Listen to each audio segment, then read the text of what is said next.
Hello, Sugar Puddings. Hey, nonprofit visionaries. This is Shalita, the nonprofit Easter O'Neill. Happy Thursday.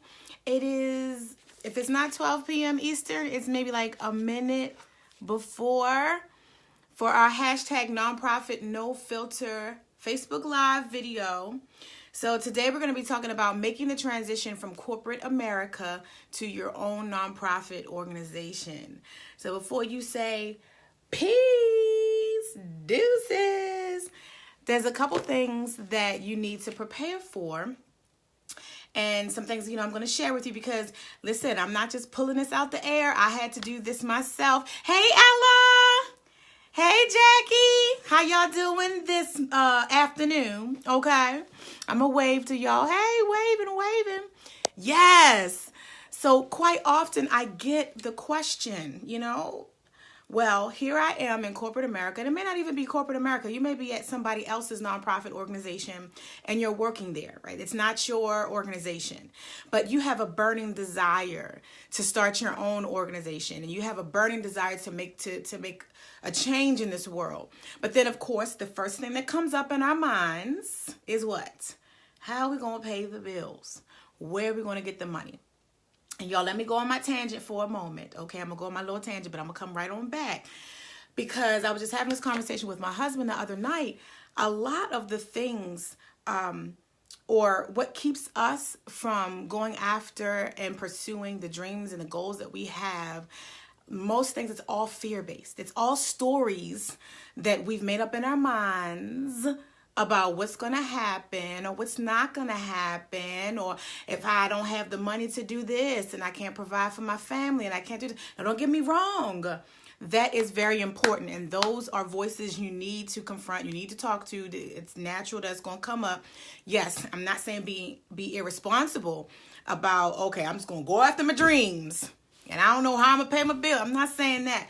I'm just saying a lot of times we allow fear to create these stories in our minds about what could happen if we did something different.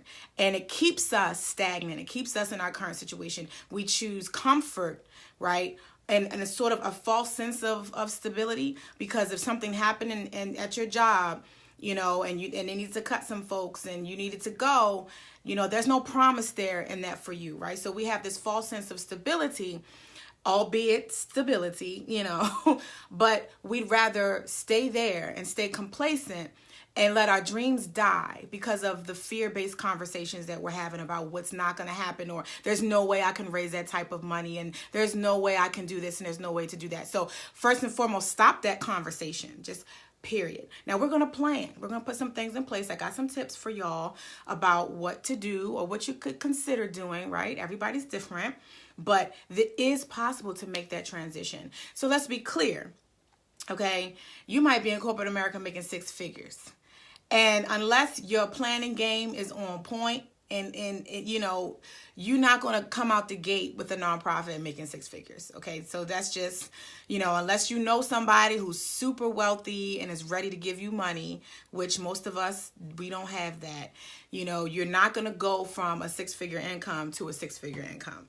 But there are some things there, right? Because I talk to people, and I was, that person as well. But I've talked to people who have spent most of their career in corporate America and used to making money, right? They love the money, but they're empty inside. And they say, there's something else out there for me. And I want to do work that's meaningful. I want to do work that's going to, help fulfill me, right? Because I've made the money now, but now I'm like, okay, this got to be more to life than this, right? So there's a lot of people that I talk to that are like this. So they're used to making the money, and they're like, okay, I know what that's like, but I also want to be fulfilled. And I'm telling y'all, listen, from personal experience, when I had to make my transition, right? So initially, the bulk of my professional career has been me running my own organization because, I call it young and dumb, naive, whatever. When I was 25 years old, I started my own organization, and I said, listen, something's got to change, something's got to give. And I just jumped out there. Now I planned, don't get me wrong. I planned, and I had mentors and things like that.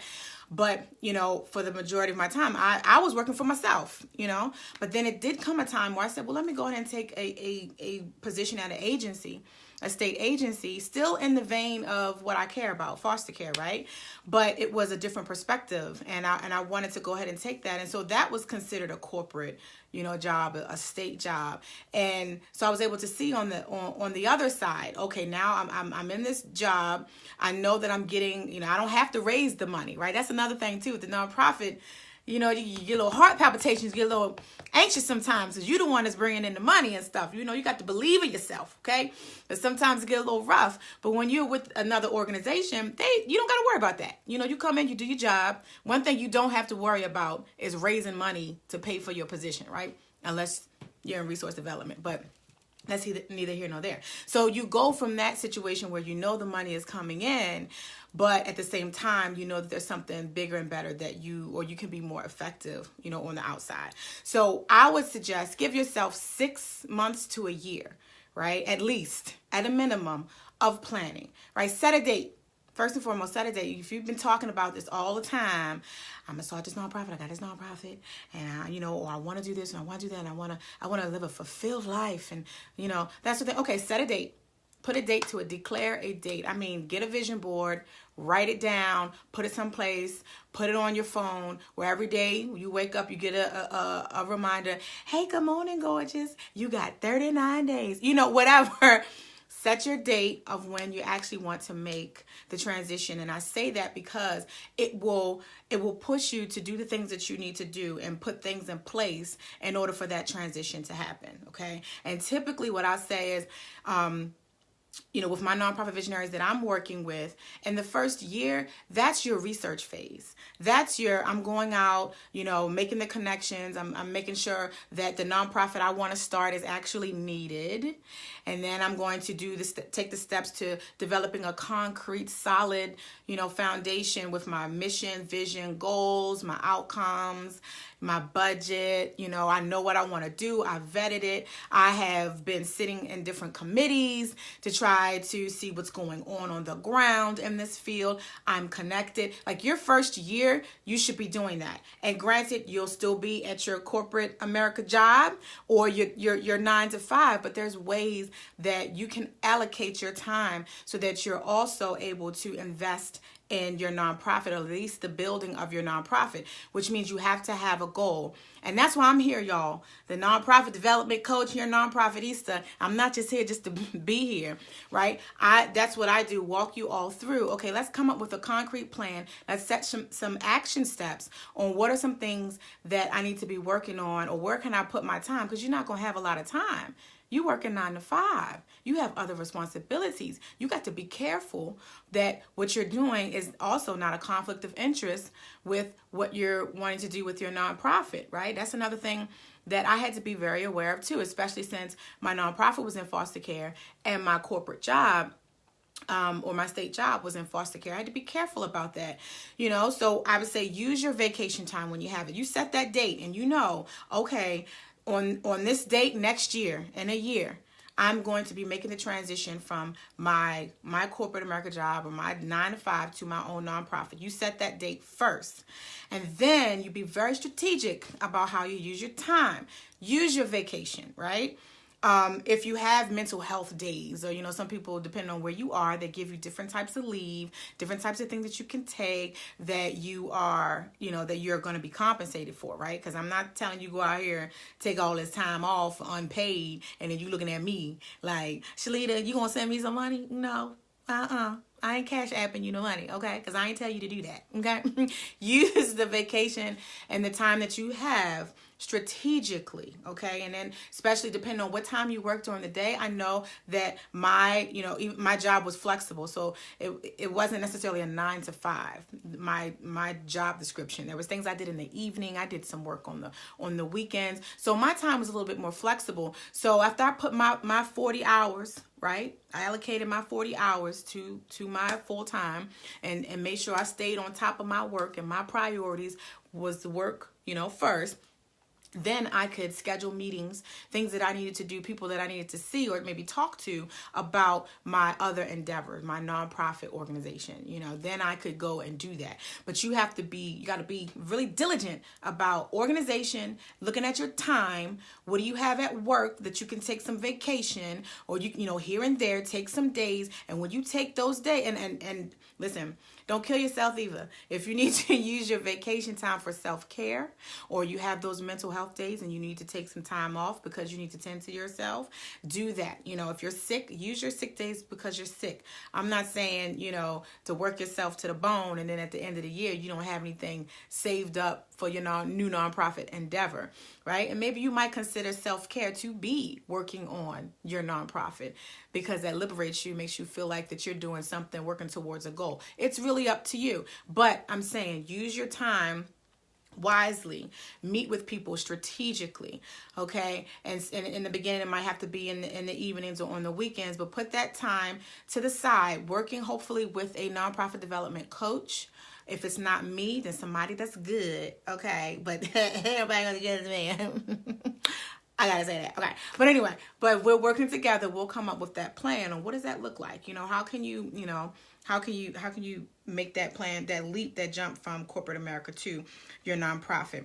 And it's much like starting a for-profit as well, right? So you have to be creative about diversifying the money that you're going to bring in. And you also have to be, I don't like the word realistic, reasonable, okay? Let's be reasonable. In your first year of your nonprofit, you are going to not be making six figures, but at the same time, be reasonable about what you allot yourself as a full-time nonprofit executive. So starting out the gate with a newer organization, you shouldn't be paying yourself less than $30,000. You just should not be doing that, right? Let's put that in the budget. Let's speak it into existence as part of creating a budget. You put in there what's reasonable for you starting out as a salary, depending on what state you live in, what the standard of living is. You might need to say, okay, I need to plan to be making at least $50,000 out the gate, right? Depending on where you are.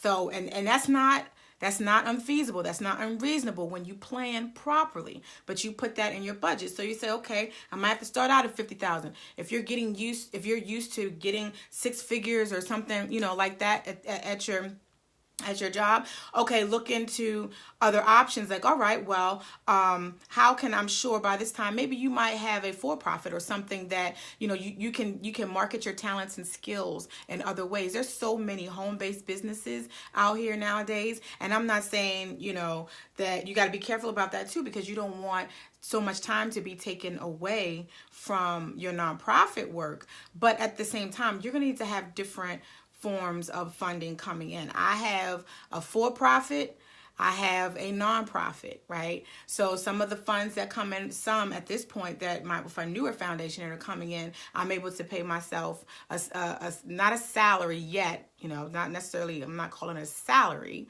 but a stipend for the work that I do with my foundation. And then I have my nonprofit coaching, but I also have my other contract work that I do with foster care, with the skills and talents and things that I have. So I have multiple streams of income coming in. So you need to take a look and sit down and say, all right, I'm going to be making $50,000 out the gate for my nonprofit, with my nonprofit organization.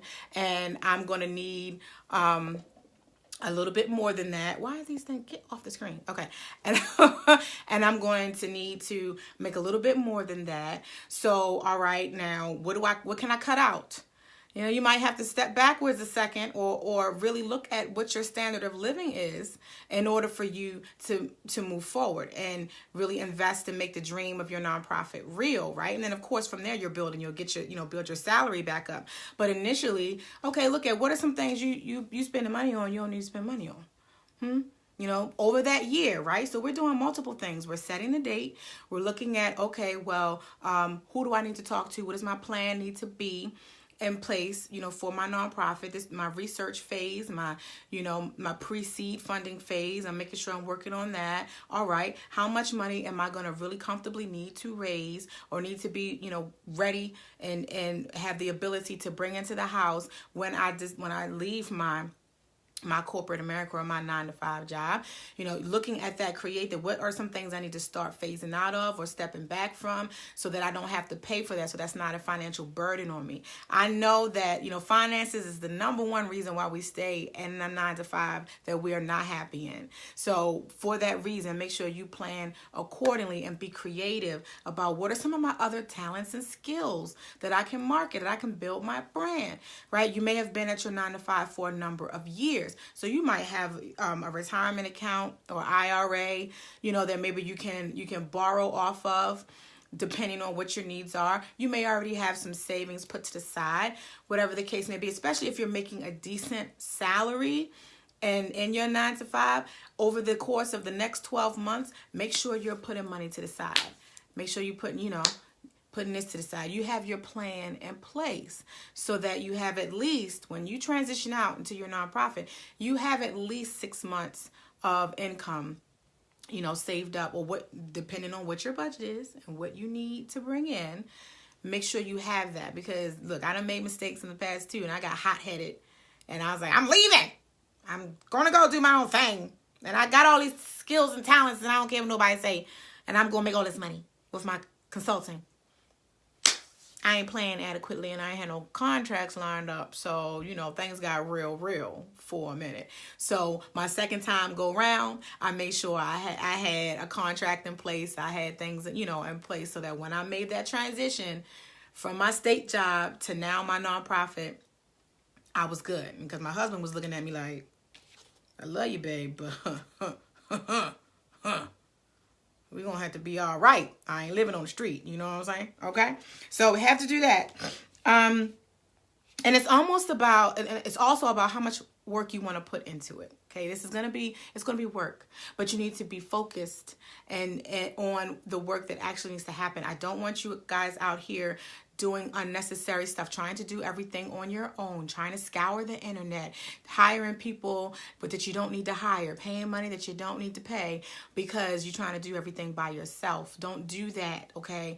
Work smarter, not harder. And that's why I'm here. Again, if this is you and you're trying to figure out how you're going to make this transition, reach out to me so that I can be of support and of service to you so that you don't go out here making all these mistakes and then you just give up. Because that happens way too often, okay? So we got that. Another thing, keep in mind, you only need one yes, okay? So when I started my nonprofit, you're going to get a lot of no's. And that's why you don't just jump out there without a plan. You don't just leave your 9-to-5 and quit your 9-to-5 and then you out here in these streets trying to figure out how to do your nonprofit. No, we're not doing that, okay?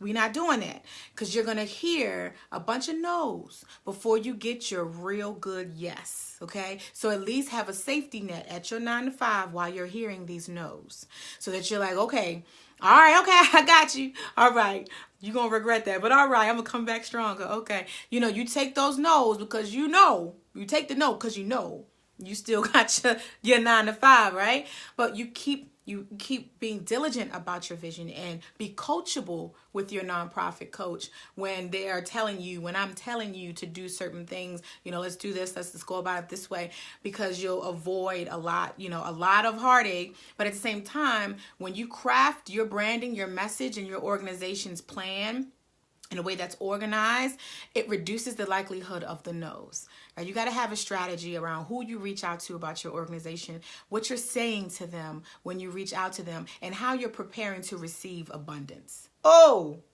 I done said a word. How you are preparing to receive abundance. A lot of times we talk about abundance and we're not even prepared to receive it. You just talking about it. You just saying you want it. But when it comes to planning and making sure that once somebody says yes to you, what you going to do with that money? Are you prepared to really use that money in a way that's going to move your nonprofit vision forward? Or are you just out here like hoping and wishing? Okay, I'm not going to let y'all be out here hoping and wishing. We're going to hope and wish, and we're going to have a plan. So when you get that yes, when you go and you speak with that funder who gives pre-seed dollars or seed funding to nonprofit organizations, and they really like you first and foremost, right? Your brand, what you're bringing to the table, you as a leader of your organization, they like you. And then they also like what you're talking about. with this organization. I like this organization. Okay, here's $25,000. What you gonna do with it? Okay, we gotta have a plan for that. That's the whole point of setting a date at least 6 months to a year in advance.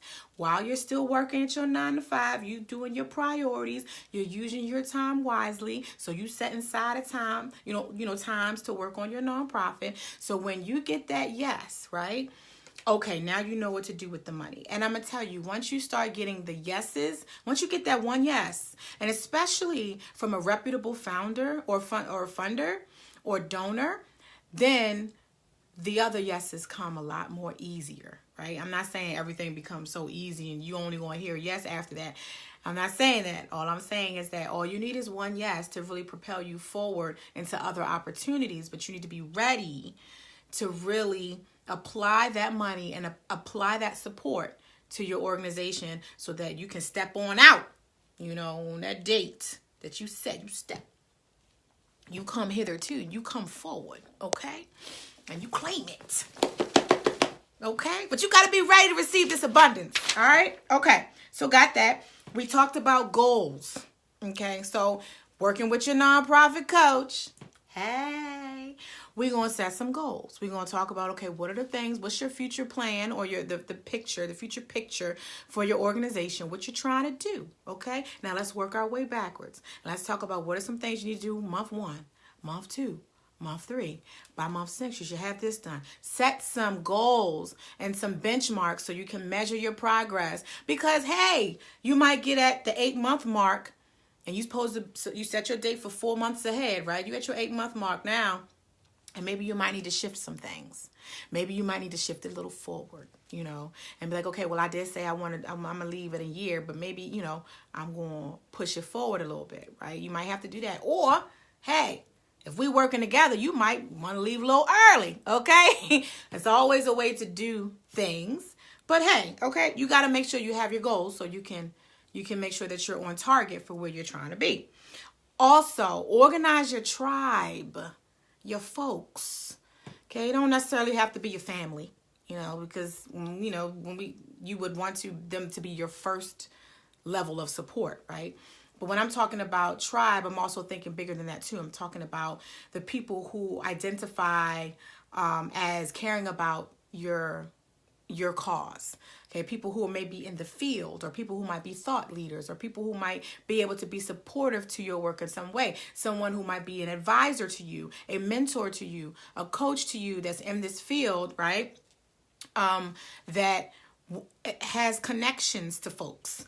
Okay, people, you want these types of people because you're thinking about, when we talk about our tribe, who's our tribe? Okay, our board members, our volunteers, our advisors, our mentors, the people, our partnerships or partners in the community who might have some services that we can leverage, So while you are going through your planning phase, you're still at your 9 to 5 now. Okay, you ain't left yet. Still at your 9 to 5. But while you're there, you are being very deliberate about, okay, what committees can you join?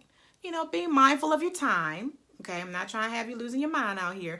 But what are some committees that maybe you can join that's pertinent, right? Put you in contact with people who could potentially be supportive to your organization, who can give you information that can help inform the development of your organization. Okay, join a board, okay? You join a board yourself. You can't, if you ain't never been on nobody's board, right, or no established, well-run organization's board, then maybe you need to take a look and see what board in my community can I join that can also give me an inside scoop on what should be expected of a board member, how things should run, because you're going to take notes.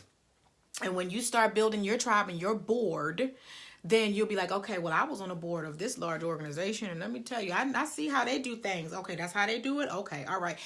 Take notes. I was on a number of boards where I was able to see, oh, that's how a board is supposed to work. From the theory to practice, I'm seeing it. I'm seeing how this is supposed to. So get yourself out there.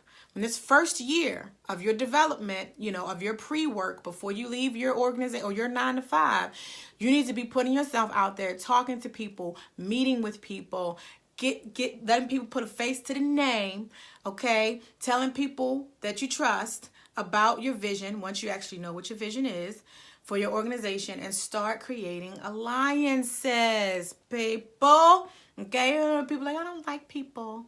I'm antisocial. Then you don't need to run a nonprofit. I'm just gonna tell you. Do something else. Like, okay, not a public nonprofit. Do a private nonprofit where you give out money. But if you ain't got no money and you don't like people and you don't want to work with nobody, don't start a nonprofit. I'm telling the truth, okay? Because we got people out here that's like, I don't want to do all that. I don't want to go to nobody's meeting. I won't sit and I'm going to write these grants and I'm going to get this money. Well, you go ahead and you do that and you come back, you check with me in 6 months and see how that go, right? If you don't, because if you don't like nobody, then chances are don't nobody like you. So come on. Hashtag nonprofit, no filter. You know I'm going to be honest with you. I ain't going to sugarcoat it. I'm going to tell you the truth, okay? I want you to be successful. So those are the biggest things that I would say, okay? Y'all have any thoughts, any questions, anything about making the transition? You can make this transition, okay? But you have to plan and be very strategic. And every time I say that word, I think of my friend Susan. She hates that word. She was strategery. Strategic. She's like, she don't like the word. But I'm just saying, be thoughtful about, give yourself some time. Set a date for when you actually are going to leave. And that also helps make it easier for when you got to deal with the BS. You might be going through something at your 9 to 5 and they're getting on your last nerve. And then they keep calling you in meetings and you sitting in meetings you don't want to be in with people you don't like and who may not like you. You know what you can do? You could be like, I'm leaving here in 12 months. On January 1st, 2020, I'm out of here. Yes, I'll get it right to you. I'm going to be out of here. You set your date, right? Because that's going to help motivate you. Oh, we got to do these things, okay? Then get you a coach. I would say like me, but ain't nobody like me. So get me, okay? Let us work together. You're the Nonprofitista, all right? So we can come up with, make sure you have the concrete things in place for your organization, and then you develop a plan, an exit strategy, so to speak, from your 9 to 5 into your nonprofit, which also includes your budget, also includes how you're going to raise funds to bring in the money that you need to be sustainable, which also means, thinking through, okay, what are some things that you got to cut out of your budget. Right now, it might be a little extra. Starbucks every week. You might need to step back from that, okay? As somebody who like to get my hair and nails did, sometimes you might have to cut it back, be a little creative, get on YouTube, do a little something yourself, but not with my nails. I'm like, I can't do my nails. So I'm going to have to have somebody else do that. That's got to be something I got, you got to draw the line somewhere, okay? I can't be out here in these streets without my nails done. Anyway, make your plan of what you're going to do, how you're going to do it. Be very deliberate about it, right? Make sure you're sitting on a board, on committees, kind of get your ear to the ground. What's going on in your field? What are some things you're going to need to put into place? Because, you're doing your research ahead of time. You're thinking about, okay, who's going to be my tribe, my people? When I say deuces, okay, I got my people lined up. I got my board members lined up. I've got my volunteers lined up. I've got my support system, my advisors lined up. I got all those lined up. Support around me. So when I leave, I'm ready. You can hit the ground running. Okay? So it's possible.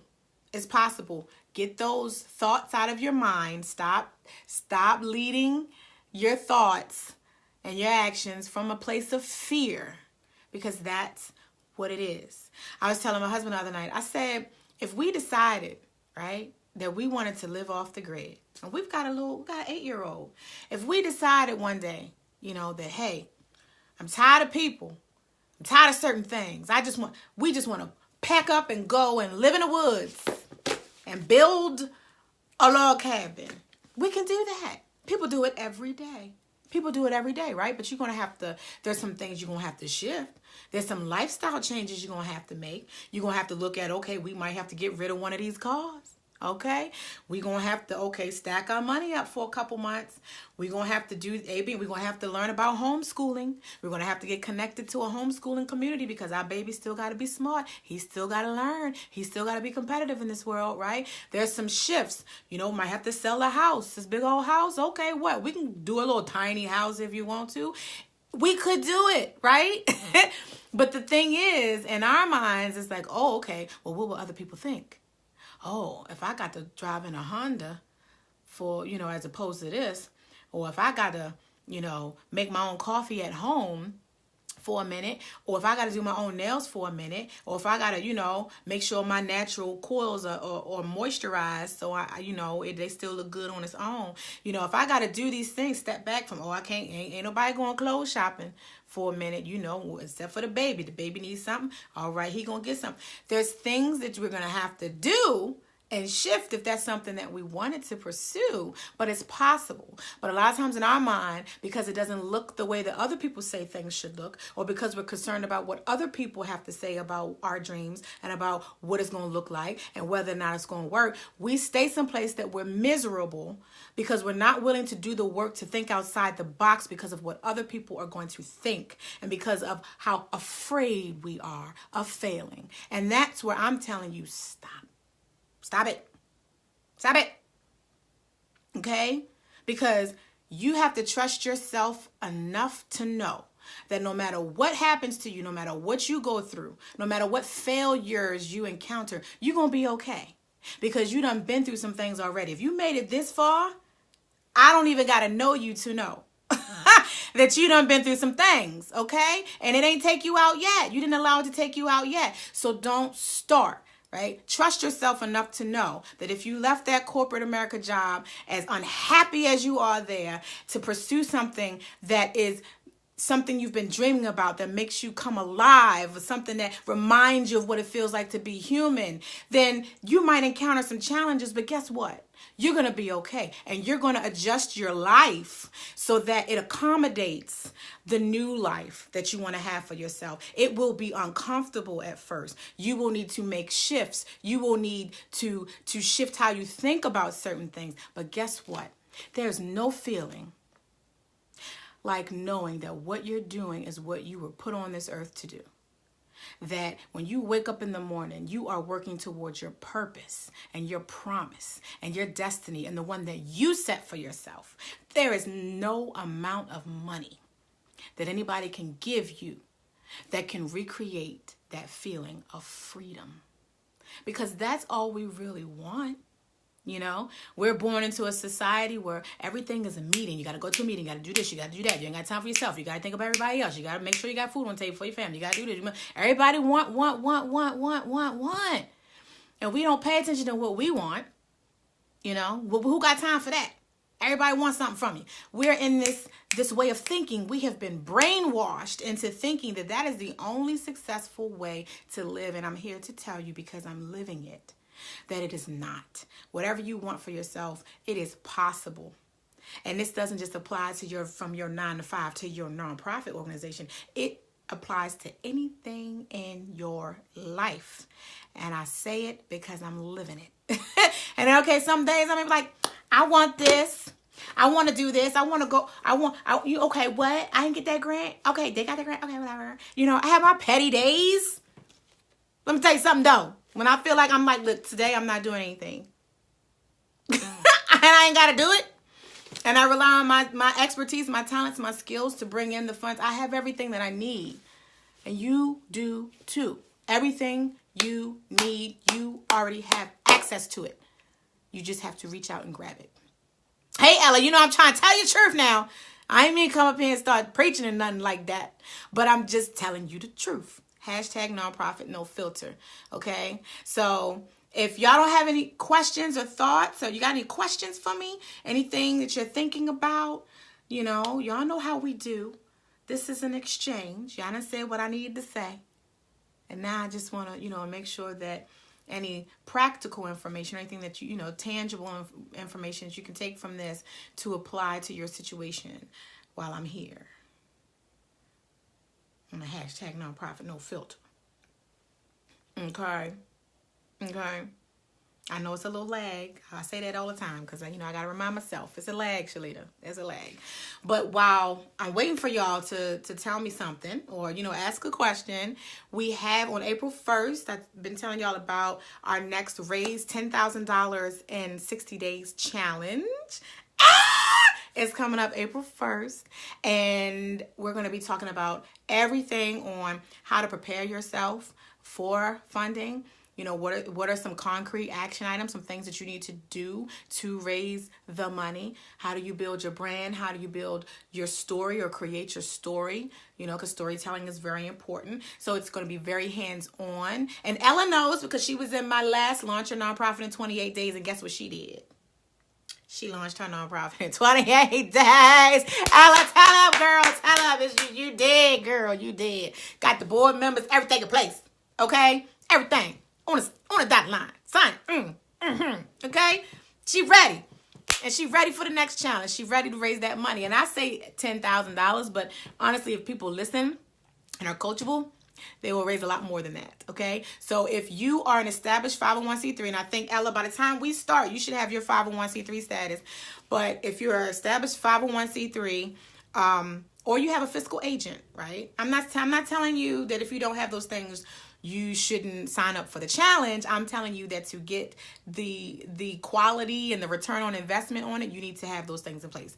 Be a 501c3 or have a fiscal agent or be very close to getting your 501c3 status, because the stuff we're going to be working on, things we're going to be talking about, money's going to come in. And so you need to have systems in place, which we'll talk about what those are, but, to get that money. All right. So I'll put the link below. Y'all looking, learn more information about it to kind of see what's going on, and then come on with it and just sign up, because ain't nowhere else somebody's going to walk you through raising $10,000 for $500. That's just, it ain't going to happen. Good luck with that. And if you find it, let me know, and then go through the program and then let me know how it go, because I know it ain't going to go good. So I'm just telling you. Okay. So Ellie, you said, should I be looking for a letter or do I just check online? Because you file online, you should be able to check online too, but most definitely you will get something in the mail with you will get your 501c3 because, in the letter in the mail. Okay. So be looking out for that. So Tatiana, what a pretty name. How do I take a step back and plan better if I already took the jump and launched the nonprofit? So not the 501c3. And it depends on what your goal is, right? So if you've already, you're still at your 9 to 5 and you already took or you launched your nonprofit and you're still working, or you left and you are just doing your nonprofit right now and you're waiting on your 501c3. Which one is it? I know it's a lag. I'm sorry. Come on, Facebook. To the Facebook gods. Y'all need to fix the lag. Okay.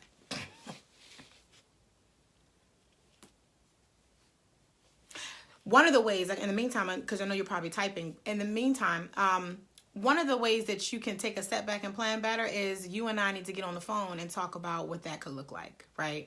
Because it's going to depend on, I need to know what's your organization, what's your vision for your organization, what you've already done, those types of things. And then we can together, I can help you figure out, what the next steps could be and some creative ways to get things done, depending on your situation. Okay, so you work from home and you're doing the nonprofit as the president, not getting paid. Okay, so do you have funds coming in? Because, and depending on your bylaws and how you structured your nonprofit, you could be the president and CEO and get paid and be a voting member of the board. However, you have a chair of the board and co-chair. So instead of president and vice president of the board, it's chair and co-chair, and you as the president and CEO of the organization has voting rights, but you also are considered a staff person. You should be paying yourself if you have funds coming in. And so thinking through what that could look like, again, I'll put the link so that we can set up a one-on-one, kind of learn a little bit more about your specific situation. because, you know, then there's questions that come in. Okay, well, what are you doing for fundraising? You know, what challenges are you encountering, or, you know, that sort of thing. We can talk about you, but you should be getting paid. Okay. And I'm sure you probably have other things, like, you know what I was saying before, diversify. Right? If you're working from home, and, you know, hopefully you're also doing some other things to help bring in some funding too. But let's talk about it. We're going to get on the phone. You know, you want to talk to me, Tatiana? Okay. Okay. Okay, I got you. Very little funds coming in, not enough to pay staff. And that's okay, because with my foundation that I just launched almost 2 years ago, because I had one that I ran for 10 years and raised millions of dollars. But this one, I'm shifting, right? Starting over, learning some lessons, or implementing, you know, the lessons that I've learned. And I have a very strong board, right? So that has different strengths, and that can, you know, that step in to do sometimes some of the programmatic work. And I do have some very amazing volunteers who step in to do the programmatic work too. Right. So there's a way to sort of leverage your tribe. And that would be my next question. You know, when we talk, is what's your board looking like? Because if you have a strong board, then you shouldn't be, you know, doing everything by yourself. And there should be some funds coming in. All right. So we'll talk about that. Hey, Olu, how you doing?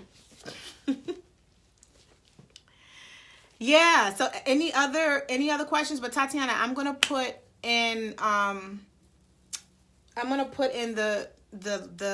box below, right? I'm gonna put a link to the scheduling, right? So that we can do our initial nonprofit consultation, and I can learn a little bit more about what's going on with you, so I can give you some tailored advice about, you know, how we can, you know, put some plans in place, get some money coming in. I want to know about what you're doing. Okay. All right. Any other thoughts? Any other questions? I know a couple people just jumped on here. Now, y'all know I say 12 p.m. Eastern. Okay. But it'll be recorded, so you can go back over it. But, you know, just really quick for those of you who just jumped on, we were talking about making the jump, or making the transition from your 9-to-5 to your own nonprofit, and just some things you need to put in place. You know, set a date at least 6 months to 12 months in advance. Okay, set a date. And then you have that time to start planning and being very strategic about how you spend your time, depending on your 9-to-5 and what they're expecting you to, the hours they're expecting you to work. Make sure you use your time creatively. So if you have your vacation hours, if you have extra time and things like that here and there where you can get compensated, use your vacation time creatively. Okay, I'm gonna take half the day off, or I'm gonna take this day off, and these are the things, the meetings I have lined up, the people I'm going to talk to. Make sure you are visible in the community that you are trying to work in and that your organization is going to serve, which means you might need to join a board, you might need to join a committee, but have your ear to the ground. It's your research phase while you're still at your 9-to-5.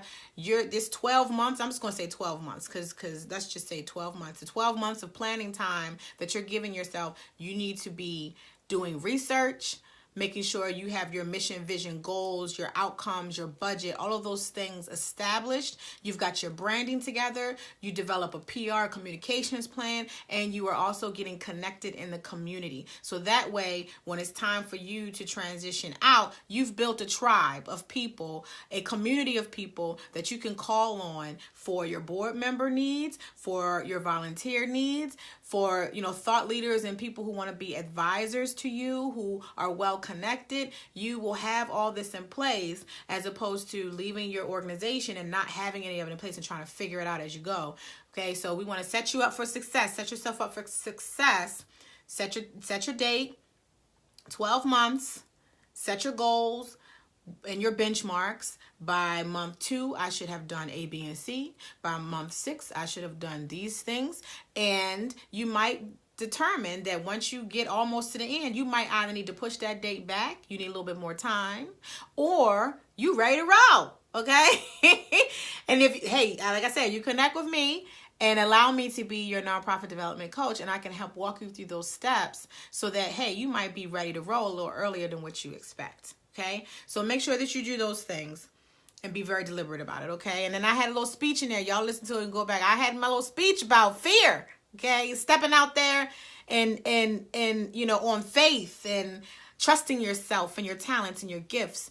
Being very deliberate about how you are going about doing these things, but also not allowing fear to tell you what you can't do. A lot of my nonprofit visionaries, when I start talking about budget and I say, all right, how much you want to pay yourself? Oh, girl, I ain't even think about that. Pay myself. I don't even know. Don't do that. Okay? No, because the way that we think about money, whether you think it's hard to get or you haven't even thought about it, paying yourself, that's going to really dictate how money's going to come into your organization and how creative you're actually going to be when it comes to diversifying funds and thinking of what your budget should be. Okay, so don't let fear and the fear around money or not having enough money start swimming around in there. Acknowledge it because it's going to happen, and then say, you know what, I trust in me. And I know that I'm going to be okay. Okay. And then reach out to me so that you can get help navigating it. And that's the next thing. Don't go out there trying to figure it out on your own, because then you're having this money conversation in your mind. I don't have the money to pay nobody. But then you end up doing some things that cost you money that you didn't have to do, right? Had you just invested that in the nonprofitista or a nonprofit coach, you wouldn't have needed to experience that. Okay, so that's all I have to say about that. Any other thoughts?